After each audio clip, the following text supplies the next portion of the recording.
The newsday continues here on One News Now. I'm Riza Diaz. This just in, Lyle Uy of Lakas-CMD is withdrawing his vice presidential bid. Davao City Mayor Sara Duterte will substitute. Now, the presidential daughter initially filed a certificate of candidacy for re-election as Davao City Mayor, but she eventually withdrew her COC last November 9th, fueling the speculation and now confirmed move that she will run for a national post. It mirrors her father's surprise run for the palace, as President Duterte also initially rejected the idea of a bid for Malacanang. Meanwhile, Vice President Leni Robredo led the blessing of another campaign headquarters in Cebu. The presidential aspirant also met with some supporters in the province. Giving us more details on this, we have Gerald de la Peña. He's reporting to us live on the ground. Gerald, good afternoon. Can you tell us the latest?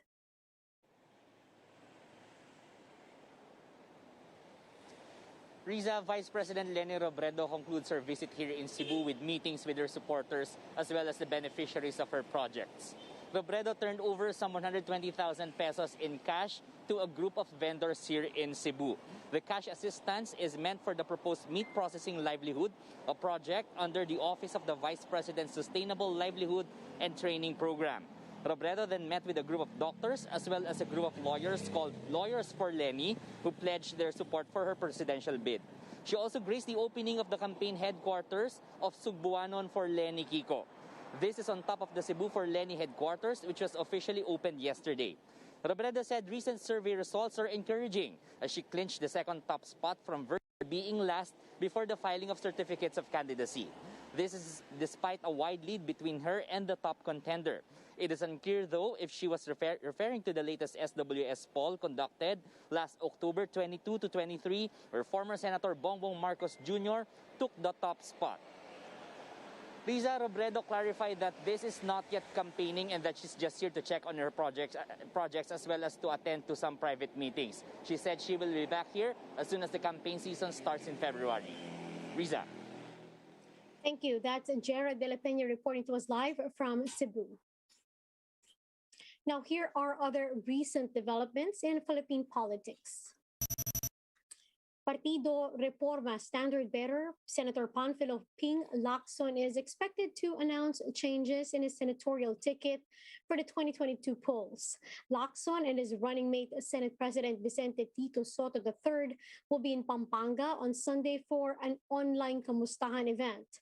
Now, among those to be discussed is the voluntary withdrawal of Paulo Capino from the senatorial race. Presidential aspirant Bongbong Marcos is planning to roll out a long-term plan to protect local communities around the vicinity of Taal volcano. Marcos said the plan includes strengthening the structures of properties, particularly those near the volcano, to mitigate the effect of the devastation. And the presidential aspirant and labor leader Leody de Guzman dares his political opponents to disclose their platform on women. De Guzman's statement is a response to Vice Presidential bet Senator Tito Soto's comparison of the Philippine situation to an ICU patient. De Guzman agreed with Soto and added that, quote, the women bear the greatest burden in the face of the health, economic, and climate crises. The labor leader supports divorce, abortion, and same-sex unions. We'll be back with more stories after the break. Keep it here on One News.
You're still watching One News Now. I'm Riza Diaz. Authorities say Filipinos can expect a happier holiday season this year amid more relaxed COVID-19 restrictions. Let's get more details on this. Faith Del Mundo is joining us live this afternoon from Quezon City. Faith, good afternoon. Can you tell us what the health department said? Yes, Riza, Christmas could be merrier this year, but still DOH urges caution as the effects of switching of Metro Manila to Alert Level 2 will not be projected until 2 to 3 weeks. In today's Laging Handa briefing, Undersecretary Maria Rosario Berhere emphasized that maintaining a lower alert level system is an overall effort of the public. Berhere cited vaccination as one of the big factors, noting that it has become a requirement in several establishments, including gyms. She said these places must also have engineering controls, good ventilation, and proper screening of those entering the area. The DOH also reminded parents to avoid bringing their children in crowded areas where close contact is possible. This was after a 2-year-old kid was reported to have tested positive for COVID-19 after going to the mall. But Berhere noted that there are other possible factors as to why the toddler got infected. Meanwhile, Berhere addressed the shortage of syringe for mRNA vaccines, saying that they have already procured 44 million syringes. While waiting for the arrival, she said regional offices can use their funds to buy syringe and other alternatives in the meantime. Riza NEDA Undersecretary Rosemary Edilon attributes the GDP growth of the opening of more business. The agency expects to meet the pre-pandemic levels in the first quarter of 2022. Riza? Thank you for that report. That's Faith Del Mundo reporting live from Quezon City. Now, Labor Secretary Silvestre Bello III says the proposed no vaccine, no pay scheme is not a legal policy. Speaking on the big story, Bello emphasized that a citizen's free will should still be exercised. With this, he said the government cannot just deprive a worker of his pay just because he is not vaccinated. We are in a democratic country and everybody has the right of free choice. Kung gusto niya magpabakuna, well and good. Kung ayaw niya magpabakuna, hindi mo siya pwedeng pilitin. Now, before anything else, Bello said the government should first make sure that the vaccine supply is sufficient. Only after then, a law mandating vaccination should be acted upon. Pag meron na tayo talagang supply, and regular and sufficient supply, then we can already consider making it mandatory through legislation. Let's now take a quick look at today's other top stories. Presidential spokesperson Harry Roque has been denied of a seat in the United Nations International Law Commission. But despite that, Roque says he's grateful to President Duterte and the agencies that supported him in what he calls a challenging campaign. Roque garnered the least most number of votes among 11 candidates from Asia Pacific states for the 8 available seats. Senator Richard Gordon is calling on the Justice Department to assist going after former budget official Lloyd Christopher Lau. Lau has been accused of favoring certain firms, including Pharmaly, in multi-billion government pandemic deals. He remains in hiding a week after Gordon's Blue Ribbon Committee ordered his arrest for repeatedly skipping hearings.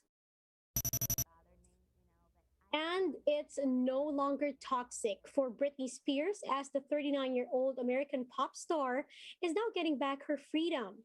This after Los Angeles judge terminated her 13-year conservatorship deal with her father that controlled her decision on life and finances since 2007.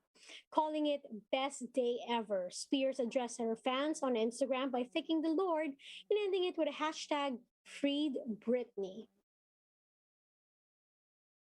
Now, for more updates, visit News 5, The Philippine Star, and Business World Online. Visit our website, onenews.ph, for more in-depth analysis.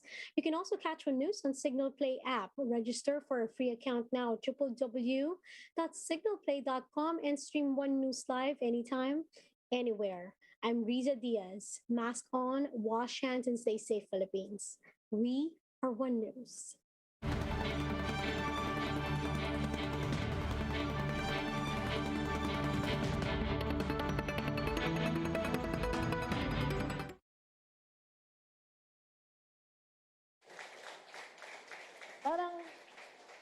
sa akin, it encapsulated what is happening now. Of course, there's a lot of work to be done. Ano talaga